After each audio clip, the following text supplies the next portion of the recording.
چند دن پہلے پاکستان میں ایک کیس بہت زیادہ شہرت پا گیا، بڑا معروف کیس تھا، سوشل میڈیا میں زیادہ ہائی لائٹ ہوا کہ کوئی لڑکی، اس کا بوائے فرینڈ اس کو لے کے ہاسپٹل آیا اور اسی دوران وہ لڑکی مر گئی، بقول میڈیا کہ وہ چھوڑ کے چلا گیا۔ بعد میں جب وہ لڑکا گرفتار ہوا تو اس نے کہا کہ میں چھوڑ کے بھاگا نہیں تھا، میں تو ٹریٹمنٹ کے لیے لے کے گیا تھا۔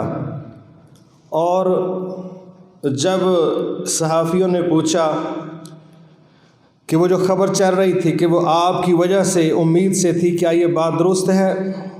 کہتا نہیں، میری تو 6 سال سے 8 سال سے دوستی تھی، لیکن اس کا یہ مسئلہ کسی اور لڑکے کی وجہ سے تھا، میں اس کا ذمہ دار نہیں ہوں، میں تو ویسے ہی خدمت خلق کے تحت ساتھ گیا تھا۔ بہرحال یہ ایک کیس تھا۔ اس کے بعد جدھر آپ نگاہ اٹھائیں، آئے روز جو میڈیا کا ایک حصہ ہے کرائم رپورٹ کے سلسلہ میں، اس میں بے شمار موضوعات اسی طرح کے، کہاں عزت لٹی، کہاں ریپ ہوا، کہاں قتل ہوا، کون گھر سے بھاگا، کس نے کس کو قتل کروایا۔ یہ جو کرائم رپورٹرز ہیں ان کی سیریل چونکہ یہی چلتی ہے، تو وہاں پر بہرحال بہت کچھ اس طرح کا میسر ہے۔ اللہ رب العزت نے جو ہمارا خالق ہے، اسی نے ہمیں سمجھایا ہے کہ اگر آپ ادھر بھی باوقار پرسکون زندگی گزارنا چاہتے ہیں تو اس کا یہ چینل ہے، نکاح اس کا نام ہے۔ اور اگر آپ ان چینلز کو قبول نہیں کرتے جو ہم نے تمہیں سکھائے سمجھائے ہیں، تو سنو پھر وارننگ ہے، فَلْيَحْذَرِ الَّذِينَ يُخَالِفُونَ عَنْ أَمْرِهِ أَن تُصِيبَهُمْ فِتْنَةٌ أَوْ يُصِيبَهُمْ عَذَابٌ عَلِيمٌ۔ اللہ رب العزت نے نبی صلی اللہ علیہ وسلم کا تذکرہ کرتے ہوئے فرمایا، وہ لوگ جو ہمارے نبی کے طریقے کی مخالفت کرتے ہیں، ہم ان کو وارننگ دے رہے ہیں، عین ممکن ہے اس مخالفت کی وجہ سے وہ کسی مصیبت میں گرفتار کر لیے جائیں یا ان پر آسمانوں سے دردناک عذاب نہ نازل ہو جائے، ہم وارننگ دے رہے ہیں۔ وجہ کیا ہے؟ نبی صلی اللہ علیہ وسلم کے طریقے کی مخالفت۔ نبی صلی اللہ علیہ وسلم صحیح بخاری شریف کی حدیث کے مطابق گھر پہ موجود نہیں ہیں، 3 لوگ آپ کے دروازے پر آئے، ان تینوں نے نبی صلی اللہ علیہ وسلم کی زوجہ محترمہ اور ہماری ماں سے کچھ سوالات کیے۔ وہ سوالات آپ کی عبادت کی معمولات، وہ شیڈول کے متعلق تھے جو گھر میں آپ ادا کرتے تھے۔ تو اماں جی نے اس کی تفصیلات دیں کہ اس طرح آپ نفلی روزے رکھتے ہیں، اس طرح آپ راتوں کا قیام کرتے ہیں، اس طرح آپ اذکار کرتے ہیں، یہ اس کی ڈیٹیل ہے۔ تینوں صحابہ وہیں پر کھڑے کھڑے آپس میں مشورہ کرنے لگ پڑے اور کہتے ہیں کہ نبی صلی اللہ علیہ وسلم تو بخشے بخشوائے ہیں، ان کا تو مسئلہ کوئی نہیں، پھر بھی وہ اتنی زیادہ عبادت کرتے ہیں، تو ہم تو عام لوگ ہیں، خطا کار ہیں، تو ہمیں تو اللہ کے نبی سے زیادہ عبادت کرنی چاہیے۔ یہ انہوں نے وہاں پر ایک بات کی محسوس کر کے کہ شاید ہماری عبادت کم ہے، تو ایک صحابی کہنے لگے، میں نے تو یہ فیصلہ کر لیا ہے کہ آج کے بعد میں ساری رات تہجد پڑھا کروں گا۔ دوسرا صحابی کہنے لگا، میں نے یہ فیصلہ کر لیا ہے کہ میں روزانہ نفلی روزہ رکھا کروں گا۔ تیسرا کہنے لگا، میں نے یہ فیصلہ کیا ہے کہ میں نے نکاح ہی نہیں کرنا، تاکہ جو وقت میں نے بیوی بچوں کو دینا ہے وہ اللہ کی عبادت میں دیں گے، یہ میری ترتیب۔ یہ تینوں صحابہ بات کر کے وہاں سے چل پڑے۔ تو بعد میں جب آپ گھر تشریف لائے، ہماری ماں نے آپ کو ساری رپورٹ دی کہ یہ واقعہ ہوا۔ ایک روایت کے مطابق آپ نے کہا ممبر منگواؤ، پھر کہا لوگوں کو بھی بلاؤ۔ یہ کر کے آپ نے کیا فرمایا؟ کہا لوگوں، تم کیسی باتیں کرتے ہو؟ سنو، تم میں سب سے زیادہ تقوی والا میں ہوں، تم میں سب سے زیادہ اللہ سے ڈرنے والا میں ہوں، مجھ سے زیادہ تم پرہیزگار نہیں بن سکتے، متقی نہیں بن سکتے، اور تم میں سب سے زیادہ اللہ کو جاننے والا بھی میں ہوں۔ وہ کس بات پر راضی ہوتا ہے، کس پر ناراض ہوتا ہے، جتنا اس کا علم مجھے ہے تمہیں اس کا بھی میرے برابر علم نہیں۔ یہ دونوں اصولی باتیں کر کے آپ نے فرمایا سنو، میرا شیڈول کیا ہے، میری ترتیب کیا ہے۔ میں راتوں کو قیام کرتا ہوں مگر میں سوتا بھی ہوں، ساری رات قیام کرنا میرا طریقہ نہیں۔ دوسری بات، میں نفلی روزے رکھتا ہوں لیکن مسلسل نہیں رکھتا، میں وقفے بھی کرتا ہوں۔ تیسری بات، میں نے نکاح بھی کیے ہیں، میں نے نکاح بھی کیے ہیں۔ یہ جملہ بول کے آپ نے فرمایا فمن رغب عن سنتی، جو بندہ میرے ٹریک سے ہٹ گیا، میری سنت سے اعراض کر گیا، فلیس منی، وہ مجھ میں سے نہیں ہے۔ اور میری سنت کیا ہے؟ رات کا قیام ہے تو سونا بھی ہے، نفلی روزے ہیں تو وقفے بھی ہیں، اور نکاح بھی ہے۔ نکاح کے بغیر رہنا یہ میرا طریقہ کار نہیں ہے، اور اگر کوئی اس کو دین سمجھتا ہے، ثواب سمجھتا ہے، تقوی سمجھتا ہے تو وہ سمجھ لے وہ میرے راستے پر نہیں ہے، اور جو نبی کے راستے پر نہیں ہے صاف بات ہے وہ جنتوں کے راستے پر بھی نہیں ہے۔ ایک یہ چیز تھی۔ دوسرا مسئلہ، بطور مسلمان ہماری بہت بڑی ضرورت ہمارے ایمان کی مضبوطی اور اس کا تحفظ ہے، اور بطور مسلمان اور انسان ہماری ایک اور بہت بڑی ضرورت ہماری عزتوں کا تحفظ ہے، عصمت کا تحفظ ہے۔ اور اسی طرح بطور مسلمان اور انسان ہمارا ذہنی، قلبی، جسمانی پرسکون ہونا یہ ہر بندے کی ضرورت ہے۔ تحفظ ایمان، تحفظ عصمت اور حصول سکون قلب و نظر یہ ہر شخص کی فطری ضرورتیں ہیں۔ ہم جتنی جد و جہد کرتے ہیں، جتنی نعمتیں جمع کرتے ہیں، جتنی سہولتوں کے پیچھے مارے پھرتے ہیں، سب کے پیچھے ایک ہی سوچ ہے، ہماری زندگی پرسکون ہو جائے، راحت والی ہو جائے، آسائش والی ہو جائے۔ لیکن یاد رکھو، نکاح کے بغیر کتنا نقصان ایمان کا ہے، کتنا نقصان عصمتوں کا ہے، کتنا سکون کا نقصان ہے، اس پر ہم نیکسٹ بات کریں گے۔ لیکن ہمارے معاشرے میں یہ مرض بڑے ٹیکنیکل طریقے سے پینیٹریٹ کر رہا ہے، بڑے ٹیکنیکل طریقے سے۔ ڈائریکٹ وار نہیں ہو رہا، انڈائریکٹ بڑا عجیب و غریب رویہ اختیار کر کے لوگ نکاح سے دور ہو رہے۔ انداز کیا ہے؟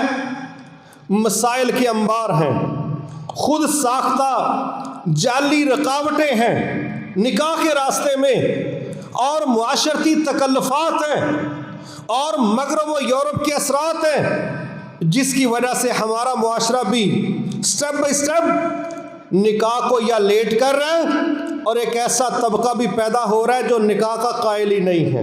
کیوں؟ ہم ایک مرض لاحق ہے کہ ہم نے مکہ مدینہ کی طرف سے رہنمائی کم لینی ہے، ہم نے مغرب و یورپ کی طرف سے نقل مارنے کی حرکت کو زیادہ استعمال کرنا ہے۔ وہ معیشت ہو، معاشرت ہو، سیاست ہو، جو چیز بھی ہم نے ادھر سے لینی ہے اس پہ بڑا پکا ایمان ہے، یقین ہے، اور مکہ مدینہ کی طرف، اپنے نبی کی طرف، جن کو اللہ نے رہبر رہنما بنا کے بھیجا، ان سے رہنمائی کم ہے، اور دنیا کے وہ طبقے جن کو اللہ نے کہا ایک ہی منزل ہی کوئی نہیں ہے، وہ خود پٹڑی سے اترا ہوا ہے اور دوسرے پر اللہ کا غضب ہو چکا ہے۔ ہر نماز کے اندر دعا کرتے ہیں ان کے راستے پر نہ چلانا، اور نماز سے سلام پھیرتے ہی کہتے ہیں راستہ انہی کا صحیح ہے، منزلیں ان کی ٹھیک ہیں، معاشرہ ان کا ٹھیک ہے۔ یہ دوگلی پالیسیاں رب کو تو برداشت نہیں ہیں۔ ہم 6 منہ لے کے چلیں، 2 منہ لے کے چلیں، یہ ہمارے مسئلے ہیں، لیکن رب کو یہ ڈبل سٹیٹمنٹ پسند نہیں ہے۔ عیسائیت میں جو طبقہ دین کا ذمہ دار کہلاتا ہے، مذہبی پیشوا، ان کو مذہبی طور پہ سمجھایا جاتا ہے تم شادی نہ کرنا، تم شادی نہیں کر سکتے، تمہارا تقوی اس میں ہے، تمہارا اخلاص اس میں ہے کہ نکاح کے بغیر ہی دین کی خدمت کرو۔ سبحان اللہ، ہندوؤں کے ساتھ ہم ایک لمبا وقت رہے ہیں، ہندوؤں کا رویہ بھی یہی ہے کہ ان کے بھی پنڈت اور دیوداسیاں وقف ہیں مندروں کی خدمت کے لیے، لیکن آرڈر کیا ہے کہ تم نے بھی نکاح نہیں کرنا۔ ہندو مت کے اثرات، عیسائیت کے اثرات ایک یہ مسئلہ ہے۔ اس سے ہٹ کے ایک اور خوفناک چیز جس کو ہم دیکھ سکتے ہیں، وہ ہمارے بر صغیر کے الگ مسائل ہیں کہ ہم شادیاں لیٹ کیوں کر رہے ہیں، یا ہم کر ہی کیوں نہیں رہے۔ ہمارے ہاں شادی کو لیٹ کرنے میں ایک ان کی نقلیں، ایک ایسے عذر جن کی صحت ہی نہیں ہے، جن میں جان ہی نہیں ہے۔ مثلا ہمارے ہاں نکاح کو لیٹ کرنے میں ایک بہت بڑی دلیل جو بڑی سنجیدگی سے پیش کی جاتی، وہ یہ لفظ بولے جاتے ہیں کہ ابھی بچے بچی کی تعلیم مکمل نہیں ہوئی۔ سبحان اللہ، قرآن کا پہلا پارہ بھی نہیں آتا تو کوئی مسئلہ نہیں، اس کا نورانی قاعدہ بھی نہیں آتا تو کوئی مسئلہ نہیں، نماز پوری نہیں آتی تو کوئی مسئلہ نہیں، یہ تو تعلیم ہی نہیں ہے نا۔ نماز کا آنا بھی کوئی تعلیم ہے، 30 پاروں کا پڑھ لینا بھی کوئی تعلیم ہے۔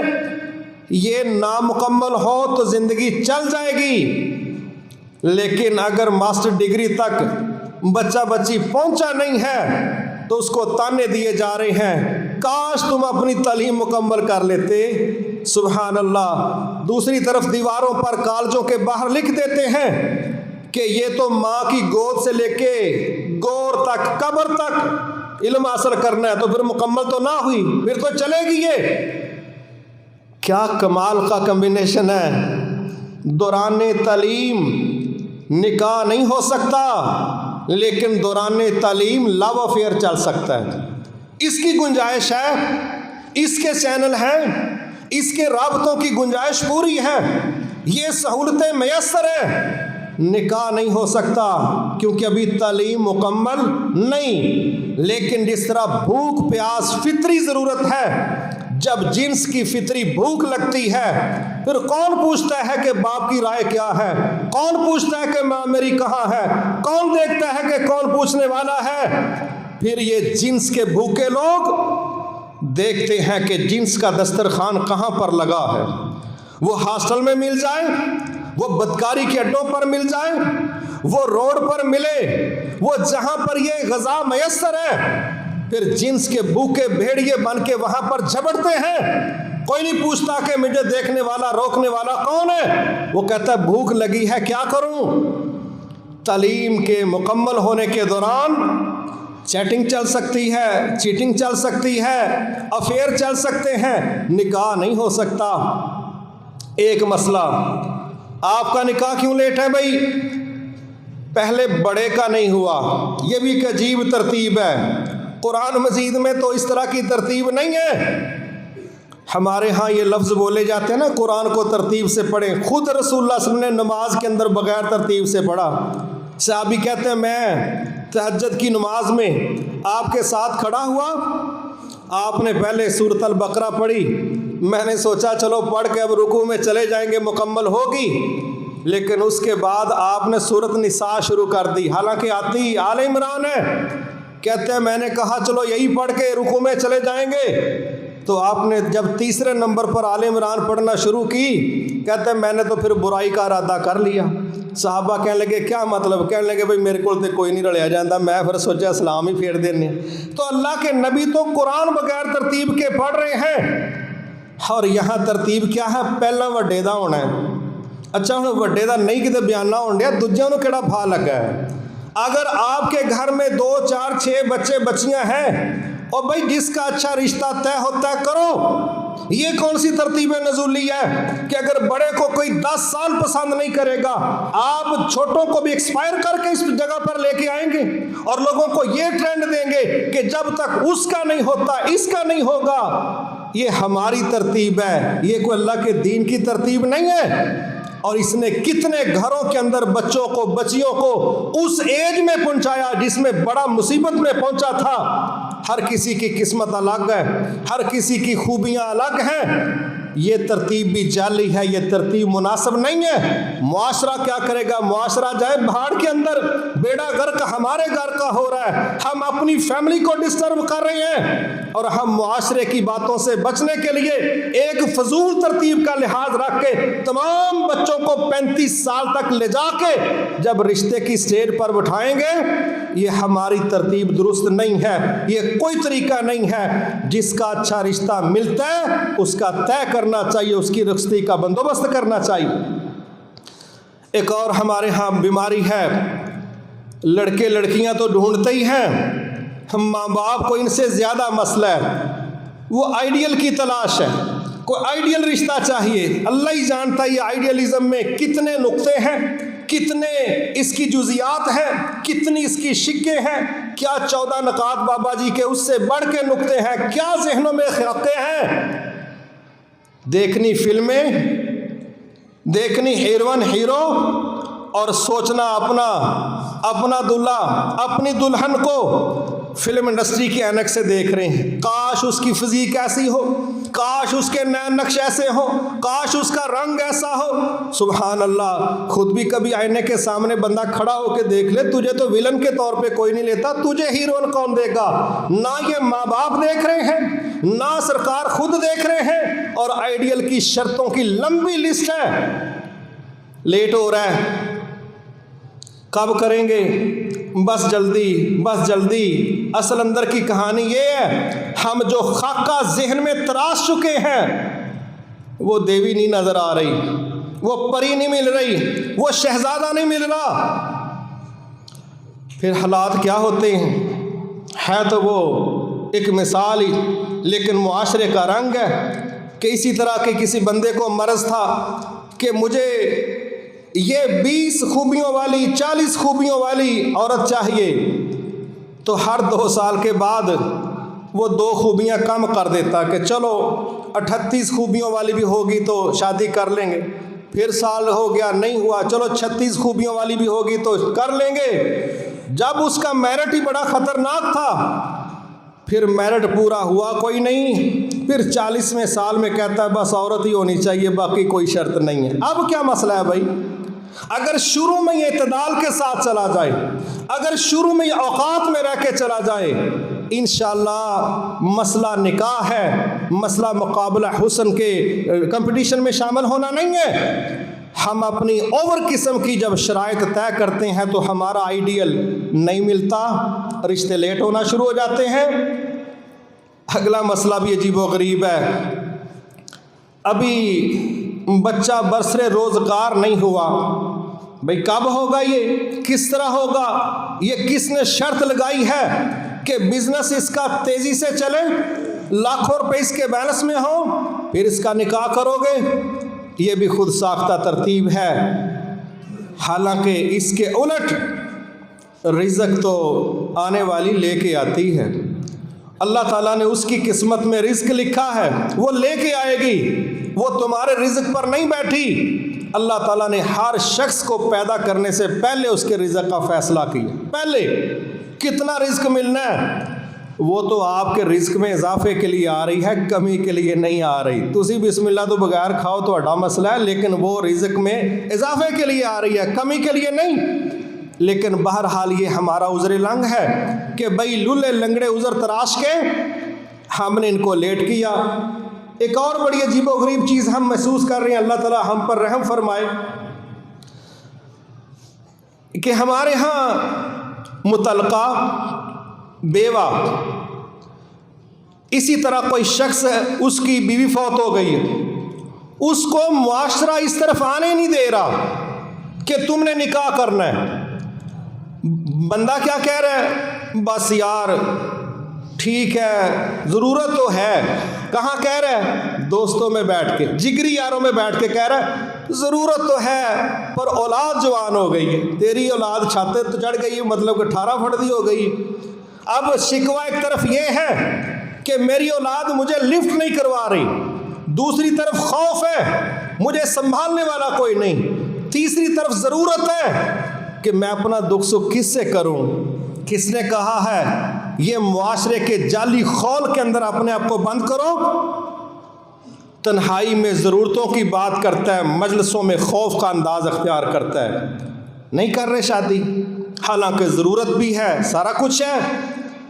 بیوہ مطلقہ، ان میں سے اکثر نے خود ہی ذہن بنا لیا، نہیں ہم نے نہیں کرنی، ہمیں مردوں سے نفرت ہو گئی ہے۔ سبحان اللہ۔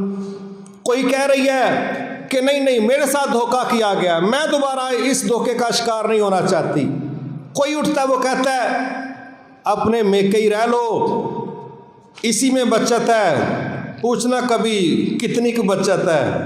اور پتہ ہے بھائیوں کو کہ کتنی کی بچت ہوتی ہے، اور ننند اور ان کی بیویوں کے کتنے اچھے تعلقات ہیں، ہر گھر میں سمجھ آ جاتی ہے۔ شادی کے بعد، رخصتی کے بعد وہ پہلے والا وقار، وہ ویلیو، وہ محبتیں کوئی نہیں رہتی، الا ماشاءاللہ چند فیملیز میں ہو، ورنہ اللہ نہ کرے اگر پتہ چلے نا کہ ننند نے آ کے مہینہ رہنا، گرمیوں کی چھٹیاں گزارنی ہے، تو کوئی اعلیٰ ترین اخلاق والی فیملی ہوگی جو برداشت کرے گی، ورنہ اندر کھاتے اپنے بیڈ روم میں تنہائی میں مصیبت اور شکوے کی باتیں ہوتی۔ اور جب یہ پتہ ہو یہ پکی ہی آ گئی ہے، مطلقہ ہو کے آ گئی ہے یا بیوہ ہو کے آ گئی ہے، پھر معاشرے کی اکثریت ان کو بوجھ سمجھتی ہے، الا ماشاءاللہ، کیونکہ یہ غیر فطری تقسیم ہے کہ بیوہ یا مطلقہ ساری آنے والی عمر اپنے گھر میں گزارے، پیکے میکے گزارے، یہ غیر فطری ترتیب ہے۔ لیکن وہ بیچاری ساری زندگی چکی میں پس پس کے اپنا وقت گزارتی ہے، لیکن معاشرہ اس کو کہتا ہے کہ لیگل طریقہ راستہ تیرے پاس، اس کی کوئی گنجائش نہیں۔ میرے محترم بھائیوں، حقیقت یہ ہے جب ہم نے اپنے جعلی اسباب کی وجہ سے نکاح لیٹ کرنا ہے یا کرنے نہیں دینا، ہم نے کبھی سوچا پھر اس کے نتائج کیا نکلیں گے؟ اللہ اکبر۔ اب ذرا اس پر بھی توجہ کیجئے کہ اس کے مسائل کیا ہیں۔ سب سے پہلی چیز، نبی صلی اللہ علیہ وسلم نے یہ جو جملہ بولا ہے کہ نکاح نصف ایمان ہے، اگر یہ کیا جائے گا تو ایمان کو تقویت ہی ملے گی، اور اگر نہیں کیا جائے گا تو اس کے جملہ مسائل اس بندے کے ایمان کو بھی ڈسٹرب کرے، جو مرضی ہو جائے۔ اگر یہ چیز ایمان کو تقویت نہ دیتی تو رسول اللہ صلی اللہ علیہ وسلم کی طرف سے نکاح پر اتنا زور نہیں ملنا تھا۔ یہ ایمان کے ساتھ جڑی ہوئی چیز ہے، چونکہ یہ سنت ہے، چونکہ یہ رب کا آرڈر ہے، چونکہ یہ فطرت ہے، چونکہ یہ حقیقت ہے، اس لیے نکاح سے انحراف کر کے آپ اپنی زندگی تقوی کے لحاظ سے اس لیول پر نہیں گزار سکتے جس لیول پر نکاح کر کے گزر سکتی۔ یہ بالکل سیدھی اور کھری بات ہے۔ ایمان کا بڑا نقصان ہے۔ پھر ایمان ڈسٹرب ہوتا ہے، اینگل بدل بدل کے جب برائیاں، خیالات، وسوسے گھیرا ڈالتے ہیں۔ میڈیکل کی فیلڈ کے لوگ، حکیم لوگ اس پر بڑی ڈیٹیلڈ بات کرتے ہیں، میں وہ نہیں کرنا چاہتا، ٹچ دینا چاہ رہا ہوں۔ جب ضرورت کے وقت نکاح نہیں ہوں گے اور ضرورت محسوس ہوگی، پھر دنیا کی کوئی طاقت ما سوائے اللہ کے خوف کے ان کو روک نہیں سکتی، اور ہماری جیلیں، ہماری عدالتیں، ہماری پولیس، باپ کی سختیاں، بھائیوں کے پہرے، ماؤں کی نگرانی، سب کچھ کے باوجود جب یہ پیاس اور بھوک لگتی ہے تو سارا معاشرہ گواہ ہے کہ نوجوان کس طرح راستے نکالتے ہیں اور کن انلیگل راستوں کا انتخاب کرتے ہیں۔ بات بڑی تکلیف دہ ہے۔ آپ پڑھیں نا ذرا سنڈے میگزین، کیا مسائل ہیں نوجوانوں کے، پوچھیں نا ذرا ان لوگوں سے کیا حالات ہیں، کیا گہری خبریں ہیں۔ بس ایک ہی ٹچ دوں گا، کتنے نوجوان ایسے ہیں جب لیٹ کر کر کے ان کی شادی کا وقت آتا ہے تو وہ شادی کے قابل نہیں رہتے۔ پوچھو حکماء سے، کیا کہتے ہیں ہم؟ یہ شادی کے قابل نہیں ہے، اور لیٹ کر لو۔ ایک ماحول خراب دو، دوسرا جعلی رکاوٹیں پیدا کرو، اور شادی لیٹ ہو رہی ہے کہ شادی کے قابل ہو جائے گا، اب دیواریں بنا کے چھت ڈال کے اس کو دے دو، ویسے وہ شادی کے قابل ہے نہیں، کر لو۔ کیوں؟ فطرت کے راستے میں خود ساختہ بند باندھے گئے ہیں، ٹکر لی گئی ہے سنت کے ساتھ، مقابلہ کیا گیا ہے نبوی ڈیزائن کے ساتھ، اللہ کے حکموں کو پس پشت ڈالا گیا ہے۔ اب اس کے نتائج وہی ہیں جو دوست تنہائیوں میں بیٹھ کے ذکر کرتے ہیں، میری یہ کنڈیشن ہے، میرے یہ حالات ہیں، اور بے پردگیاں ایویں نہیں ہوئیں۔ اس کے پیچھے بڑے اسباب ہیں، اللہ تعالیٰ سب کے پردے رکھے اور سب پر رحم فرمائے۔ یہ مسئلہ ہے۔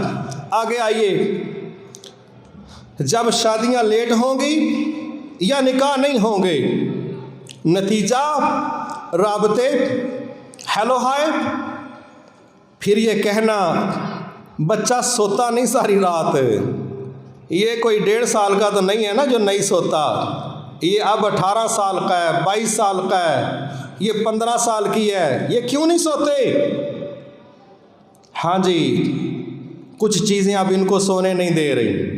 اب ان کو جب وہ ضرورت محسوس ہو رہی ہے نا، اب ان کو اپنے ماں باپ کی نگرانی کے الفاظ زہر کی طرح لگتے ہیں۔ اب کوئی ان کو سمجھائے نا آیات حدیث پڑھ کے تو چبھتے ہیں الفاظ، ان کو کاٹتے ہیں، ہر کوئی اپنا مخالف لگتا ہے، برا لگتا ہے۔ پھر رابطے ہیں، ساری رات جاگنا ہے، اور نارمل شخص اب نارمل ہو گیا۔ اس کو کیا ہوا ہے جی؟ اس کو عشق لگ گیا، اور جب بندے کو عشق لگتا ہے وجہ یہ ہوتی، اور جب یہ وجہ کے نتیجے میں عشق نے بندے کا وہ بیڑا غرق کیا ہوتا ہے، نہ اس کا ایمان نارمل رہتا ہے، نہ اس کی صحت نارمل رہتی ہے، حتیٰ کہ اس کی عزت بھی محفوظ نہیں رہتی۔ وجہ کیا تھی؟ ہماری ٹیکنیکس، ہماری تدبیریں، ہمارے ڈیزائن، جہاں ایمان بھی ڈسٹرب، صحت بھی ڈسٹرب، عزت بھی ڈسٹرب۔ اللہ اکبر۔ آگے ہم کیا دیکھتے ہیں؟ نوجوان نسل نشے میں مبتلا ہے۔ تمہیں کیا مسئلہ ہے؟ عشق میں ناکام ہو گیا۔ یہ غم بلانے کے لیے فلموں سے نسخے لے کے اب نشے کے عادی ہو گئے ہیں، کیونکہ ان کو ان کی منزل نہیں ملی، نشہ ہو رہا ہے۔ منشیات میں لڑکے انوالو ہیں، لڑکیاں بھی انوالو ہیں۔ پوچھو مسئلہ کیا ہے؟ عشق میں ناکامی ہو گئی، محبتوں میں ناکامی، میرے ساتھ دھوکا ہو گیا، تو بڑی سودے بازی کی تھی قسمہ چوکے، تیرے نال دھوکا ہو گیا، تیری زمین پہ قبضہ ہو گیا۔ کن راستوں پر پڑے ہیں بچے، اور ڈالنے والے کون ہیں؟ اس میں اتنا قصور معذرت کے ساتھ بچوں کا نہیں ہے جتنا والدین کا ہے۔ ذمہ دار وہ ہیں، فرض ان کا بنتا ہے۔ وہ ان چکروں میں ہے کہ بچہ اپنے پاؤں پہ کھڑا ہو جائے، اور پاؤں پہ کھڑا کرتے کرتے جب اس کو لے جایا جاتا ہے 35-40 سال کی عمر میں، وہ کہتا میرے کو نہیں کاند تو بغیر ہن کھلوتا جاندہ، کیونکہ تسی کھڑا کرنا سی پاؤں تے۔ ہم نے مصنوعی انداز زندگی کے دیے اور اپنے معاشرے کو ڈسٹرب کر لیا۔ واللہ ہماری بچت اسی میں ہے کہ ہم اللہ سے ڈر کے نکاح کے راستے کو قبول کریں، اور جتنی جلدی ہو سکتا ہے اپنی اولادوں کو اس بندھن میں باندھ دیں۔ بری خبریں ہم سنتے ہیں، مغربی معاشرے نے ایک یہ کام کیا، ویسے ان کے متعلق یہ بڑی بعض ہمارے بھائی جب ان کی تعریفوں کے پل باندھتے ہیں تو بندے کو سمجھ نہیں آتے۔ جس طرح پہلی دفعہ کوئی عمرہ کر کے آئے نا، تو وہ پتہ نہیں اتنا بیان کرتا ہے میں نے فلاں جگہ یہ دیکھا وہ دیکھا. بعد ہمارے بھائی بہن معاشروں کا ایک چکر لگائے نا تو بس اٹھتے بیٹھتے سوتے جاگتے سفر میں واش روم میں فون پر ایسے تذکرے ہوتے ہیں مغرب و یورپ کے کہ جیسے اللہ نے آرڈر دیا کہ صبح و شام کے اذکار میں ان کا خیال ضرور رکھنا ہے. اس طرح حالات کیا ہیں. وہ معاشرہ انتہائی غیر ذمہ دار ثابت ہوا ہے اس مسئلے میں. ٹھیک ہے ٹرینیں چلائی ہوں گی, گاڑیاں ڈسپلنڈ ہوں گی, ٹریفک بڑی کنٹرولڈ ہوگی اور بڑے نظام ان کے لائنوں میں لگنے والے ہوں گے, لیکن انسانی مہذب ترین معاشرے کو تشکیل دینے کے حوالے سے یہ جو مسئلہ زندگی کا شعبہ ہے جتنا بیڑا غرق اس میں ان کا ہوا ہے, شاید اللہ کی توفیق سے ہمارے معاشروں میں خرابی اس لیول کی نہیں ہے.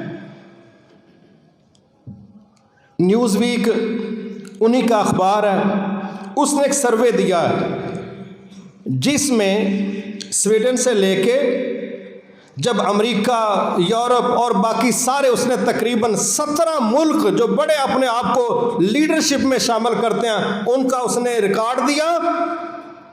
3% سے لے کے 50% تک بغیر نکاح کے عورتیں ماں بنی ہوئی ہیں. 3% سے لے کے ان ملکوں میں 50% تک کی ریشو ہے کہ بغیر نکاح کے ماں بنی بیٹھی ہیں. کیوں نہیں بنتے؟ نکاح کیوں نہیں کرتے؟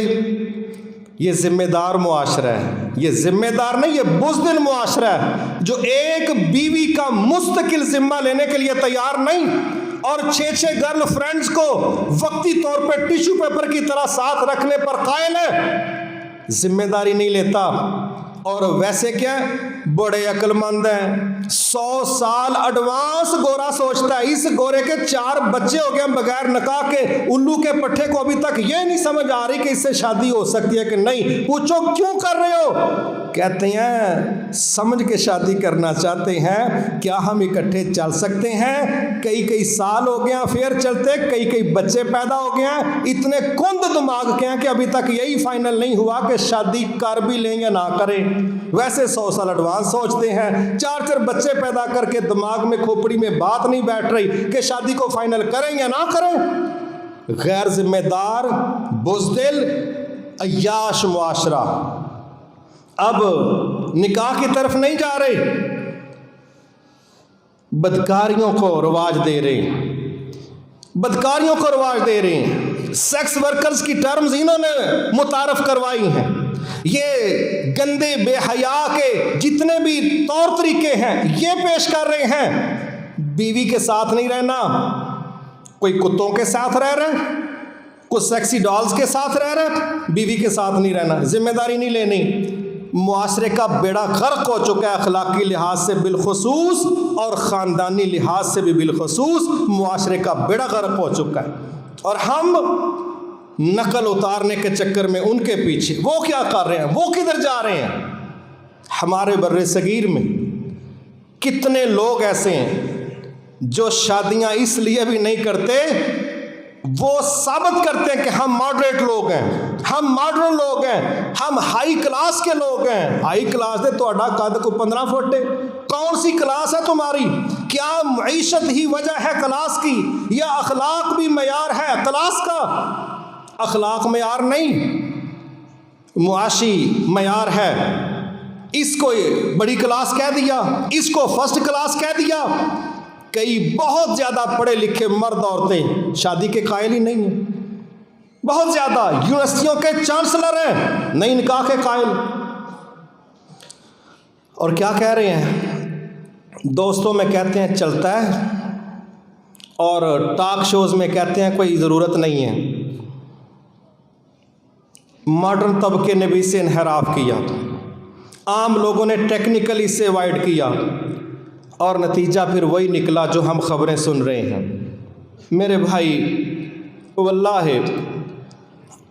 نکاح کے ذریعے سب سے پہلی خوبصورت کمال کی چیز یہ ہے, اللہ ہمارے ایمان کو تکمیل کی طرف لے کے جاتا ہے.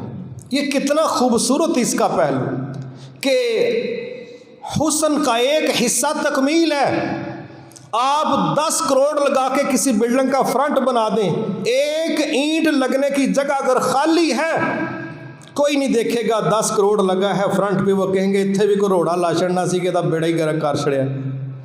تکمیل حسن دیتی، ایمان کی تکمیل کی طرف سفر ہوتا ہے جب بندہ نکاح کرتا ہے۔ نکاح کے بغیر یہ مسئلے حل نہیں ہوتے۔ اور نظروں کا تحفظ ایک عورت کے وقار کی بہت بڑی دلیل، نظروں کا تحفظ ایک مرد کے وقار کی بہت بڑی دلیل، نظروں کا تحفظ۔ اور اللہ کے نبی کہہ رہے ہیں یا معاشر الشباب، اور نوجوانوں کی جماعت، تم میں سے جو نکاح کی طاقت رکھتا ہے وہ نکاح کر لے۔ یہ نظروں کو جھکا دینے والا کام ہے، یہ نظروں کو جھکا دینے والا کام ہے۔ جب نظریں جھک جائیں گی اللہ کی توفیق سے ایمان بھی بچے گا، عزت بھی بچے گی، بے قراریوں سے بھی بچیں گے۔ اور جب نظروں میں آوارگی ہوگی، دنیا کی وہ عورت جس کی نظریں جھکی ہوئی ہیں یہ اس کے وقار کی علامتیں ہیں، وہ مرد جس کی نظریں کنٹرول ہیں یہ وقار کی علامت ہے، اور یہی شرمگاہوں کی حفاظت کی بنیاد ہے۔ لیکن راستہ کون سا؟ رسول اللہ صلی اللہ علیہ وسلم کہہ رہے ہیں راستہ نکاح ہے۔ کہا اگر کسی نے لیٹ کرنا ہے، ہوتا ہی ہے نا کوئی وجہ، کہا پھر روزے رکھو، پھر روزے رکھو، یہ بھی تمہیں کنٹرول کرنے میں معاون ثابت ہوں گے۔ روزے تو گرمیوں کے مہینہ پہلے سوچ کے ٹانگیں کانپتی ہیں بعض لوگوں کی، نفلی کون رکھے گا؟ روزہ رکھنا نہیں، نکاح کرنا نہیں، نیٹ پہ رابطے میں رہنا ہے، مخلوط ماحول ہونا ہے، پھر کہیں کہ ایسی خبریں نہ آئیں، یہ ہماری بے وقوفی ہے، یہ بے وقوفی۔ آگ کے پاس بیٹھ کے تو ہیٹ ہی پہنچ نہیں، سیدھی سی بات ہے۔ لہٰذا ایک اس کا یہ بہت بڑا فائدہ ہے، ایمان تکمیل کی طرف جاتا ہے، نظروں کو تحفظ ملتا ہے، پاکیزگی ملتی ہے، اور نظر جو دیکھتی ہے اس کو دل پر ریفلیکٹ کرتی ہے، اور وہ جو عکس ہوتے ہیں وہ سوچوں پر، منصوبوں پر، وہ مستقبل پر، وہ نتیجوں پر منطبق ہو کے آپ کی زندگی کو بہتر بھی کر سکتے ہیں، ڈسٹرب بھی کر سکتے ہیں۔ آپ نے جو دیکھنا ہے اس کے اثرات ہیں۔ پھر نکاح جینون راستہ ہے آنکھوں کی ٹھنڈک کا۔ اپنی بیوی کو جتنا مرضی دیکھو، بلکہ ضرور دیکھو، اور بیوی اپنے خامد کو بھی دیکھے جتنا مرضی دیکھے، یہ ہے لیگل آنکھوں کی ٹھنڈک کا چینل۔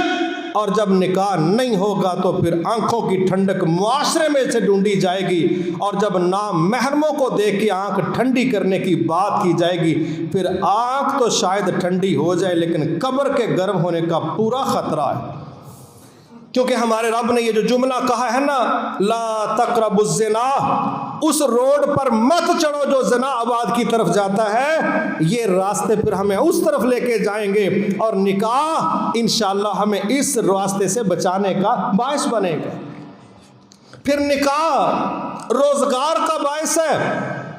آپ اپنا رزق لے کے چل رہے تھے، ایک فرد کا اضافہ ہوا ہے، وہ اپنا رزق لے کے آیا ہے، نکاح آپ کے رزق میں اضافے کا باعث بنے گا، جبکہ بدکاریاں اضافے کا باعث نہیں بنتی، نکاح اضافے کا باعث بنتا ہے۔ اللہ نے قرآن مجید میں ایک جگہ کہا اگر تمہیں خدشہ ہے نا روٹی کا کیا کریں گے، یہ نکاح کی جو باتیں جب اللہ تعالیٰ کہہ رہے تھے نا، اللہ کو بھی پتا اس نے ہمیں پیدا کیا کہ ان کا مسئلہ کیا ہے، ان کی ہر بات ہی روٹی سے شروع روٹی پہ ختم ہوتی ہے، نکاح میں بھی روٹی کا پنگا لیا بیٹھے ہیں۔ اللہ کہتے ہیں اگر تم فقیر ہوئے تو میں وعدہ کرتا ہوں تمہیں غنی کر دوں گا، اور میں تمہیں غنی کر دوں گا، نکاح کر لو۔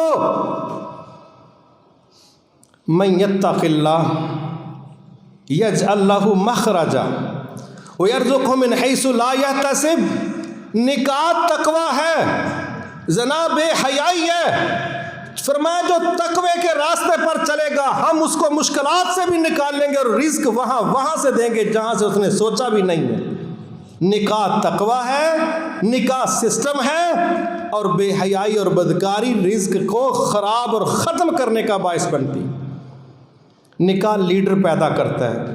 ربنا حب لنا من ازواجنا وذریاتنا قرۃ اعین واجعلنا للمتقین اماما۔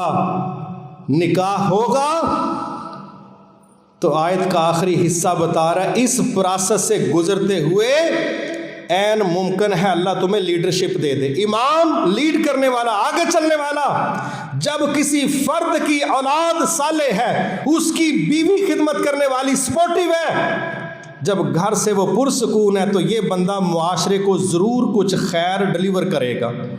خیر ڈلیور کرے گا. جو خیر ڈلیور کرے گا یہ لیڈر بن جائے گا. لیڈر بننے کے لیے کوئی ایڑی والا جوتا نہیں پہننا پڑتا، سروسز دینی پڑتی ہیں، اور وہی بندہ دے گا جو گھر سے سکھی ہے. اور نکاح لیڈرشپ کی طرف لے کے جاتا ہے. نکاح لیڈرشپ کی سکلز پیدا کرتا ہے. 8-10 بچے ہیں، بیوی ہے، سنبھال رہا ہے، مینج کر رہا ہے. ادھر بیوی نہیں ہے، 6 گرل فرینڈز ہیں، 6 سے جوتے کھا رہا ہے. ان کے آگے 6 بوائے فرینڈز ہیں. عجیب ایٹم بم کا سسٹم ہے. عمل انشقاق 1 سے 3، 3 سے 9، 9 سے 36 یہ چل رہا ہے. ایک کی بھی ذمہ داری اٹھانے کی صلاحیت نہیں ہے. اللہ اکبر. بچوں کی ذمہ داری نہیں اٹھا رہے. بچے پیدا ہو رہے ہیں، حکومت کی تعریف ہو رہی ہے کہ یہ ناجائز بچوں کو سنبھالتی ہے.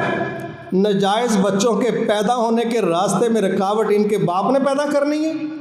کس حکومت نے بین لگانا ہے کہ جو بدکاریاں کرے گا یہ سزائیں دیں گے؟ خبردار کسی نے اس راستے کا انتخاب کیا.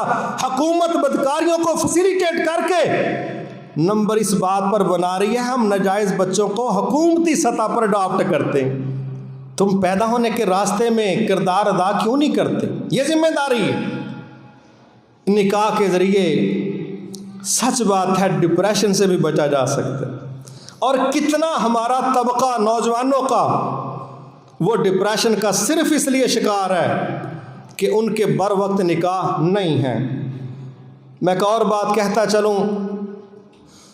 بڑے آپ یہ کیسز سنتے ہیں کہ فلاں لڑکی کو خاتون کو جن چمٹ گئے ہیں. جن نہیں چمٹتے. پوچھیں میڈیکل سے، پوچھیں حکماء سے.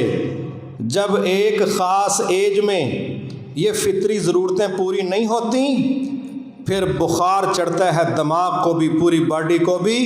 اور وہ بخار جب گیسوں میں مبتلا کر کے بندے کو عقل اس کی گم کرتا ہے نا، معاشرہ کہتا ہے جن چمٹ گیا. وہ تو خود جن بنا ہوا ہے اس وقت. لیکن یہ غیر فطری ترتیب نظام زندگی جو ہم نے ڈیزائن کیا ہے، اس میں جن نہیں ہوتے.